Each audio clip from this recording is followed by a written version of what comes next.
Hello tubers and welcome to the Pistol Alignment Workshop. It's been a hot minute, so we thought we'd give you a quick update of what's been going on here.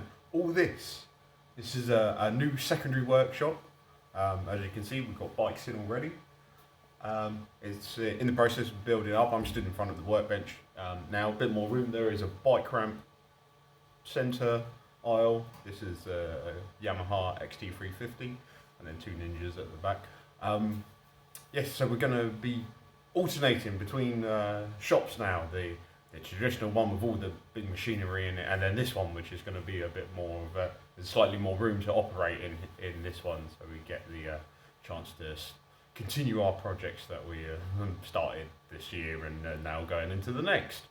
So thought we say hello, and what else? Also, I bought a new toy.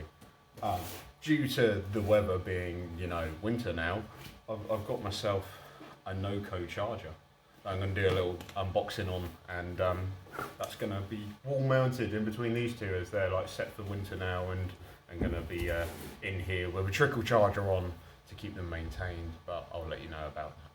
Cool. Good to see you.